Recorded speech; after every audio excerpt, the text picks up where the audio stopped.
ବ୍ରତ କାହିଁକି ବାନ୍ଧୁ ନାହିଁ ଆଉ ତମ ଝିଅର ଜନ୍ମଦିନ ଫୁଲ୍ ଡେଟ୍ଟା କୁହ। ଆଉ ଅନେକ ସାରା କ୍ୱେଶ୍ଚନ୍ ଯୋଉଟା କି ମୁଁ ଗୋଟେ ଭିଡ଼ିଓ କରିଥିଲି ତାପରେ ବି ବହୁତ ସାରା ପ୍ରଶ୍ନ ଆସିଥିଲା ତ ଆଜି ଏ ଭିଡ଼ିଓରେ ମୁଁ ଦେଲି। ତ ସାଙ୍ଗମାନେ ମୁଁ ଏଇଟା ଅନଲାଇନ୍ ଅର୍ଡ଼ର କରିଛି କାହିଁକି ନା ଭଏସ୍ଟା ମୋବାଇଲରେ ଏତେ ମୋର ଆସୁନାହିଁ। ଆଣିଛି ଯେହେତୁ ମୁଁ ଆଜି ଟ୍ରାଏ କରୁଛି କେମିତି କ'ଣ ଭଏସ୍ ଆସୁଛି, ସେଇଥିପାଇଁ ମୁଁ ଏଟାକୁ ଆଜି ୟୁଜ୍ କରୁଛି, ଦେଖିବା କେମିତି କ'ଣ ଭଏସ୍ ଆସୁଛି। ତ ହାଏ ହ୍ୟାଲୋ ନମସ୍କାର, ଜୟ ଜଗନ୍ନାଥ, ମୁଁ ଶୁଭ ୱେଲକମ୍ ଟୁ ଲାଇଫଷ୍ଟାଇଲକୁ। ତ ସାଙ୍ଗମାନେ କାଲି ଯେଉଁ ଭିଡ଼ିଓଟି ମୁଁ ପକେଇଥିଲି ମାନେ ମୋର ଗୋଟେ ଛୋଟ ବ୍ଲଗ୍ କରି ପକେଇଥିଲି, ତ ସେଥିରେ କାହିଁ ଆପଣମାନେ ଭଲ ପାଇବା ଏତେ ଦେଲେ ନାହିଁ କାହିଁକି? ତ ଯାହା ବି ହଉ ଯେତିକି ବି ଆଶୀର୍ବାଦ ଭଲ ପାଇବା ଦେଉଛନ୍ତି ସେଥିପାଇଁ ତ ଆପଣମାନଙ୍କୁ ବହୁତ ବହୁତ ଧନ୍ୟବାଦ। ଯୋଉଟାକି ମୋ ପରିବାର ଲୋକ ବି ମୋତେ ସେତିକି ଭଲ ପାଇବା ଦେଇନାହାନ୍ତି। ମାନେ ମିଛ କଥା ବିଲକୁଲ ବି କହୁନି। ଆଉ ମୋ ଘର ଲୋକ ବି ମୋ ଭିଡ଼ିଓ ଦେଖନ୍ତିନି। ତାଙ୍କର ବି ମୋ ଭଉଣୀର ସିଏ ବି ସବସ୍କ୍ରାଇବ୍ କରିନଥିଲେ ନିଜେ, ମୁଁ କିନ୍ତୁ ଯାଇକି ଯେତେବେଳେ ଘରକୁ ଯାଇକି ସବସ୍କ୍ରାଇବ୍ କରିଦେଇ ଆସେ।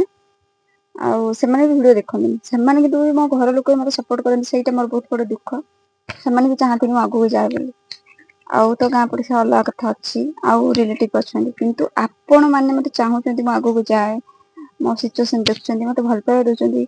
ଆଉ ଭଉଣୀ ଭାବିକି ଗୋଟେ କମେଣ୍ଟ କରିଛନ୍ତି, ସେଥିପାଇଁ ଆପଣମାନଙ୍କୁ ବହୁତ ବହୁତ ଧନ୍ୟବାଦ। ଭଗବାନ ବି ଆପଣଙ୍କୁ ବହୁତ ଖୁସିରେ ରଖନ୍ତୁ। ତ ଚାଲନ୍ତୁ ଭିଡ଼ିଓ ଆଡ଼ିକି ଯିବା। ମୁଁ ବି ତ ଆପଣମାନଙ୍କ କ୍ୱେଶ୍ଚନର ଆନ୍ସର ଦେଇଦେବା। ଆପଣମାନେ କହୁଥିଲେ କି ଘର ଲୋକ ଆପଣଙ୍କର ଯିବା ଆସିବା କରୁଛନ୍ତି କି ନାହିଁ? ଘର ଲୋକ ଯିବା ଆସିବା କରନ୍ତି, ପ୍ରଥମରୁ ବି କରୁଛନ୍ତି, କିନ୍ତୁ ସେମାନେ ଜାଣିଥିଲେ ନା ଭଲ ପାଉଛି ବୋଲି ମୁଁ ତାଙ୍କୁ ଜଣେଇଥିଲି, ସେମାନେ ବି କୋର୍ଟ ମ୍ୟାରେଜ କରିଥିଲେ। ଯିବା ଆସିବା ଅଛି ଆମର। ଆଉ ମୋ ଝିଅର ପୁରା ଡେଟ୍ ଅଫ୍ ବାର୍ଥଟା ହେଉଛି 22/11/11, ମାନେ 2022 ନଭେମ୍ବର 11। ତ ଦିଦି କମେଣ୍ଟ କରିଥିଲେ କି ମୋ କ'ଣ ତାଙ୍କ ଝିଅ ନା ପୁଅ ଏତେ ଧ୍ୟାନ ନାହିଁ, ତାଙ୍କର ତମ ଝିଅର ଡେଟ୍ ଅଫ୍ ବାର୍ଥ କୁହ ଠିକରେ। ତ ଆଉ ଜଣେ ଭଉଣୀ ମାନେ ବହୁତ ଥର ଆସେ କମେଣ୍ଟଟା, ମୋର ସେଦିନ ଯୋଉ କ୍ୱେଶ୍ଚନ ଆନ୍ସର ଦେଲି ତାଙ୍କ କମେଣ୍ଟଟାର ରିପ୍ଲାଏ ମୁଁ ଦେଇପାରିଲି, ମୋର ବା ଧ୍ୟାନ ନଥିଲା ଏତେ। ତ ସେ ପୁଣି ବି କମେଣ୍ଟ କରିଥିଲେ କି ତାଙ୍କ ନାଁ ହେଉଛି କାଶୀ ମାଝୀ। ତ ସିଏ ବହୁତ ଥର କମେଣ୍ଟ କରିଛନ୍ତି କି ଦିଦି ତମେ ବ୍ରତ କାହିଁକି ବାନ୍ଧୁନ? ତ କୋଉ ବ୍ରତ କଥା କହୁଛ? ତମର ବି ଲକ୍ଷ ବର୍ଷ ଧନ୍ୟବାଦ ପଚାରୁଛ, କାହିଁକି ନା ସମସ୍ତଙ୍କର ଏତେ ଧ୍ୟାନ ନଥାଏ କିନ୍ତୁ ଆପଣଙ୍କର ଆଖିକୁ ବାଣ୍ଟ ପଡ଼ି ଆପଣ ଧ୍ୟାନ ଦେଇଛନ୍ତି। ତ ସୁଦଶା ବ୍ରତ କଥା ଯଦି କହୁଥିବେ ଆପଣ, ତାହେଲେ ସୁଦଶା ବ୍ରତ ମୁଁ ଏପର୍ଯ୍ୟନ୍ତ କରିନାହିଁ। କାହିଁକି ନା ମୋ ଶାଶୁ ଏବେ ବି କରୁଛନ୍ତି, ସିଏ କରୁଛନ୍ତି, ତା ଘରର ମୋ ସାନ ବୋଉ, ମତେ ସିଏ ଦେଇନାହାନ୍ତି, ମୁଁ କରିନାହିଁ। ଆଉ ରହିଲା ସାବିତ୍ରୀ ବ୍ରତ କଥା। ସାବିତ୍ରୀ ବ୍ରତ ଭଉଣୀ କହିବାକୁ ଗଲେ ମୁଁ ସବୁବେଳେ ଏ ବର୍ଷରୁ ଆର ବର୍ଷ ଯାଏ ମୋ ହାତରେ ଥାଏ। ତ ଏ ବର୍ଷ କ'ଣ ହେଇଛି ନା, ତ ସମସ୍ତେ ଆମର ଏପଟେ କହିଲେ କି ସାବିତ୍ରୀ ବ୍ରତ ତ ଏତେ ଦିନ ରଖନ୍ତିନି, ସୁଦଶା ବ୍ରତ ହାତରେ ରୁହେ, ଆଉ ସେଟା ପିନ୍ଧନ୍ତି ତାପର ଦିନ ଉଝେଇ ଦିଅନ୍ତି। ଏପଟେ ସେମିତି ସବୁ କରନ୍ତି, ତ ମୁଁ ବି ବହୁତ ଦିନ ରଖିଥିଲି, କିନ୍ତୁ ତାପରେ ମୁଁ ଭାବିଲି କି ଆଇଁଷ ଫାଇଁଷ ବି ଖିଆ ଯାଉଛି, ତାପରେ ହେଲା ସିଏ କେମିତିକା ଏଥର ସୂତା ବି ଆଣିଥିଲେ, ସେ ଉଲୁରି କି ସବୁ ବାହାରି ପଡିଲା ହେଲା, ନହେଲେ ମୁଁ ରଖିଥାନ୍ତି। ସବୁ ମୋର ପଛ ଭିଡିଓରେ ଦେଖିବ ମୋ ହାତରେ ବ୍ରତ ଥାଏ। ଆଉ ମୋ ଡେଲିଭରି ଟାଇମରେ ବି ମୁଁ ପିନ୍ଧିକି ଯାଇଥିଲି, ଖାଲି ମାନେ ଡେଲିଭରି ରୁମରେ କାଢି ଦେଇଥିଲେ। ତାପରେ ଯେତେବେଳେ କାମ ସରିଲା ମୁଁ ପୁଣି ଆସିକି ତ ଗାଈ ଟିକେ ମାରିଥିଲା, ମୁଁ ଘର ପୁଣି ଯାଇକି ଆଣିକି ମୁଁ ପିନ୍ଧିଥିଲି। କିନ୍ତୁ ଏଥର ଏମିତି ହେଲା ବୋଲି ମୁଁ ତାପରେ ନେଇକି ପାଣିରେ ତାକୁ ଉଝେଇଦେଲି, ବାସ୍ ଏମିତି। ନହେଲେ ତା ଛଡା ଆଉ କିଛି କଥା ନାହିଁ। ତ ଆଉ କ'ଣ କୋଶ୍ଚିନ୍ ଥିଲା?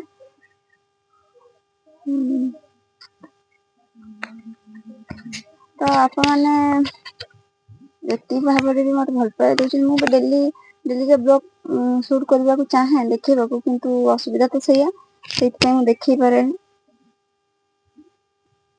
ଆଉ କିଛି ମୋ ଡେଲିଭରିକୁ ନେଇ କୋଶ୍ଚିନ୍ କି ଡେଲିଭରି ଟାଇମରେ ତମେ କୋଉଠି ଥିଲ? ଡେଲିଭରି ଟାଇମରେ ମୁଁ 1.5 ମାସ ପାଖାପାଖି ବାହାରେ ଥିଲି। 1.5 ମାସ ଯେତେବେଳେ ହେଲା ଗାଁକୁ ଆସିଲି। ଏଠି ମୁଁ 15 ଦିନ ଭଳିଆ ରହିଛି। ଏଠି ଦୁନିଆ ଝଗଡ଼ା ମଗଡ଼ା କଲେ, ଖାଇଲେ କହିଲେ, ଯାହା ବି କଲେ ରଖିବା ତାଙ୍କର ଇଚ୍ଛା ନଥିଲା। ତାପରେ ଝଗଡ଼ା ମଗଡ଼ା ଦୁନିଆ କଲେ ବୋଲି ମୁଁ ତାପରେ ଏଠି ଆଉ ରହିଲିନି। ଡେଲିଭରି ଟାଇମରେ ମୁଁ ଆମ ଘରକୁ ପଳେଇଥିଲି।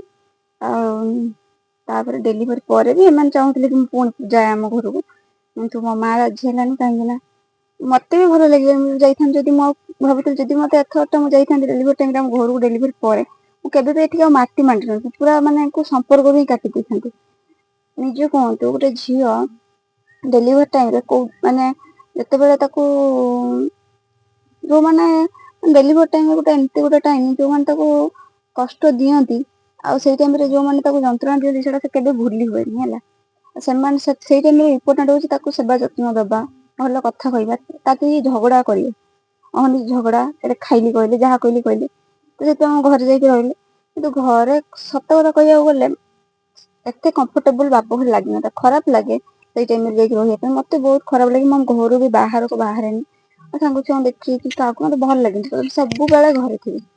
ତ ତାପରେ ସେମିତି ବି କହିଲେ ଡେଲିଭରି ଟାଇମରେ, ମା କିନ୍ତୁ ରାଜି ହେଲାନି। କହିଲା ମା ମନରେ କହିଲା ଯଦି ସେ ମନା କରିବେ ତ ଆଉ କଣ କରିବି, ମୁଁ ଯାହାନେ ମୋ ଛୁଆଟା ମୁଁ ଆଣିବି। କିନ୍ତୁ ତାଙ୍କ ଆଗରେ ମନା କଲେ କି ମୁଁ ଯେତେ ଦିନ ରଖିଲି ତମ ବୋଉକୁ ତମେ କାହିଁ ନବନି। ଉପର ମନରେ ତାଙ୍କୁ କୁହାଗଲା। ମୋ ନଣନ୍ଦ ତ 100% ଥିଲେ କି ମତେ ମୋ ମାଆକୁ ଅନଇସ୍ କଲେ କି ଏମିତି ପଳଉ ମୋ ମା ଦେହ ଖରାପ, ମୋ ମା କି କରିପାରିବି। ତାଙ୍କ ମା ଦେହ ଖରାପଟା ଦେଖାଗଲା, କିନ୍ତୁ ଆଉ ସବୁବେଳେ ଝଗଡ଼ା ପିଟା ମରା କରୁଛନ୍ତି ସେଇଟା ଦେଖାଗଲାନି।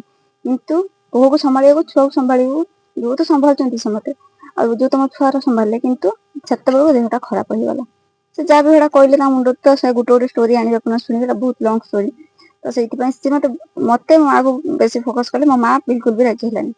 ତ ତାପରେ ମୋ ଶାଶୁ ତାଙ୍କ ମୁଣ୍ଡରେ କଣ ପଶିଲା, କହିଲେ ମାନେ ତାଙ୍କ ଝିଅ ତ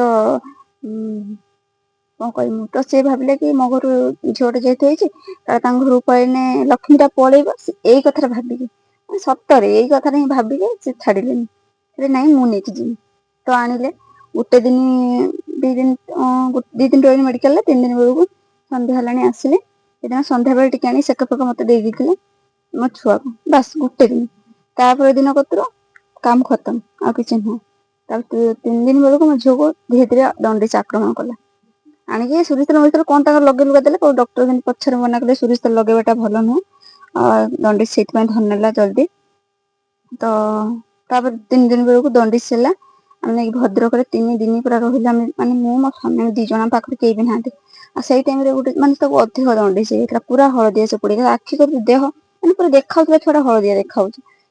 କାହିଁ ହଳଦିଆ ଦେଖାଯାଉଛି, ବୋଧେ ତେଲ ଲଗେଇଛି କଣ, କେହି ଏମିତି ଜାଣିପାରିଲେନି। ପଛରେ ଦେଇକି ନେଇକି ଗଲି ମାନେ ଗୋଟେ ହୋମିଓପାଥି ପାଖକୁ, ତ ସେ କହିଲା ଦଣ୍ଡିସ୍ ପ୍ରବଳ ହେଇଗଲାଣି।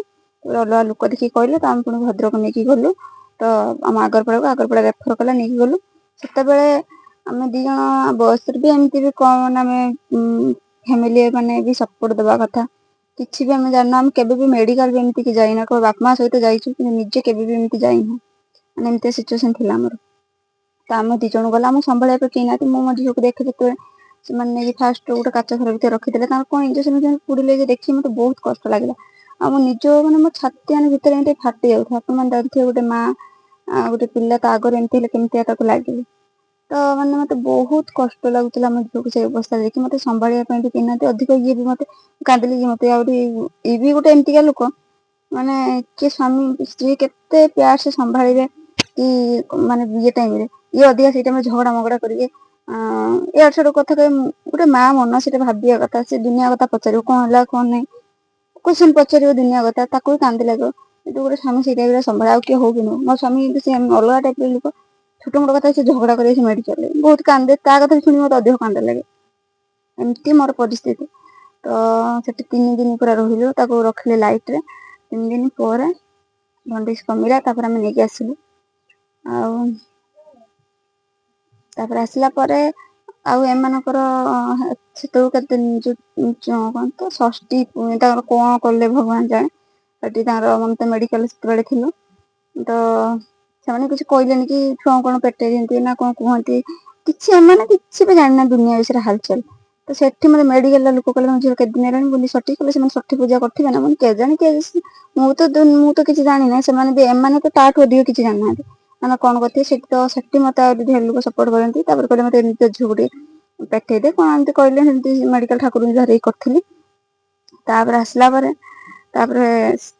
ଆସିଲା କତୁରୁ ମାନେ ଗୋଟେ ନର୍ମାଲ ଡେଲିଭରି ହେଇଛି ଜାଣିଥିବେ ସେଟା କେତେ ପେନ୍ ହଉଥିବ 3 ଦିନରେ ମୁଁ ତ ଗାଡ଼ିରେ ବସି ଯାଇ ବି ପାରୁନଥିଲି କିନ୍ତୁ ବହୁତ କଷ୍ଟରେ ମୁଁ ଗଲି ତାପରେ ନିଜ କଷ୍ଟ କଙ୍କାଳର ପେନ୍ ଯେତିକି କଷ୍ଟ ହଉଥିବ ସେଇ ଟାଇମରେ ଏମାନେ ଅଧିକ କାମ ବି ସରିନଥିବ ଏମାନେ ମୋତେ ଛୁଇଁ କହିଲେ ରୋଷେଇ କରିବା ପାଇଁ ଜାଣିଛନ୍ତି ମାନେ ଏମିତିକି ଏବେ ଲୋକମାନଙ୍କୁ କଥା କହିଲାକୁ ମାନେ କ'ଣ କହିବେ ଛୁଆଁ ଛୁଇଁ ବି ଏଦିନ କରନ୍ତିନି କେହି କିନ୍ତୁ ଏମାନେ ମୋତେ ଗୋଟେ ରୋଷେଇ କରିବି ଚୁଲି ପାଖରେ ବସିକି ରୋଷେଇ କରିକି ମୁଁ ନିଜେ ଦେଇଛି ସେମାନେ ଖାଇଛନ୍ତି ତାପରେ ଏତେ ମାନେ ଏମାନଙ୍କୁ କୁଢ଼ିଆ ହେଇଗଲେ କରିବା ପାଇଁ ବାଧିଲା ମୋତେ କ'ଣ କରିକି ଦେବେ ଖାଇବାକୁ ସେମାନେ ଆଉ ରୁଟି ଇଏ ସେ ତ ଦୁନିଆ କଥା ସେଇ ଭାତ ସେଇ ଇଏ 2-4 ଦିନ ଆଣି ଦେଇଦେଲେ ଟିକେ ରେଷ୍ଟ ଦେଇଖା ତାପରେ ଗୋଟେ ଶୋଇଲେ ନିଜେ ଯାହା କରୁଛୁ କରିକି ଖା ନହେଲେ ନାହିଁ ନ ଖା ଶୋଇଲା ତାପରେ 13 ଦିନ ତାଙ୍କର ସବୁ ଇଏ କରିଦେଲେ 12 ଦିନ ନା 13 ଦିନ ତାପରେ କହିଲେ ଛୁଆଁ ଛୁଇଁ ହବ ଏକୁଟିଆ ସେ କେତେ ଇଏ ରହିବ ତା ମନ ଯୋଉଟା ଆସିବ କରିକି ଏମିତି କରିଦେଲେ ତାପରେ କତ ତ ମୁଁ ଧୁମ କାମ କରୁଛି ସବୁବେଳେ ପାଣି ଛୁଆର କପଡ଼ା ଧୋ ନିଜର ଧୋ ରୋଷେଇ କର ପାଣି ଆଣ ଅହନିଶ ପାଣି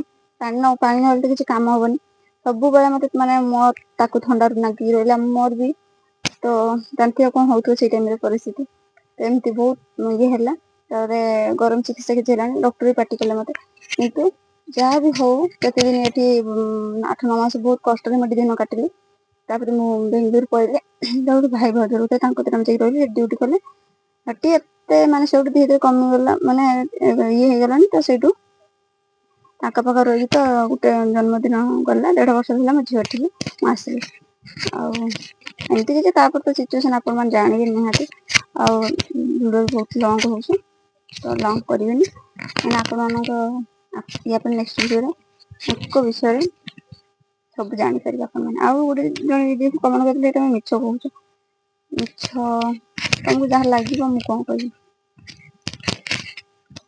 ଏଇଟା ତ କିଛି ଦେଖିବା ଜିନିଷ ନୁହେଁ ଯେ ମୁଁ ଆପଣଙ୍କୁ ଦେଖେଇଦେବି କେଉଁଟା ସତ କେଉଁଟା ମିଛ ଖାଲି କହିବା କଥା ଆଉ ମୋ କଷ୍ଟଟା ଆପଣମାନଙ୍କୁ କାହାକୁ ଦେଖାଯାଉଛି କାହାକୁ ଦେଖାଯାଉନି ନିଜ ଘର ଲୋକଙ୍କୁ ନିଜ ଲୋକଙ୍କୁ ଦେଖାଯାଉନି ଆପଣମାନଙ୍କୁ କ'ଣ ଦେଖାଯିବ ତ ଧନ୍ୟବାଦ ଯିଏ ଯାହା ଭାବୁ କ'ଣ କହିବି ପୁଣି ଗୋଟେ ନେକ୍ସଟ ଭିଡ଼ିଓରେ ଦେଖାହେବା।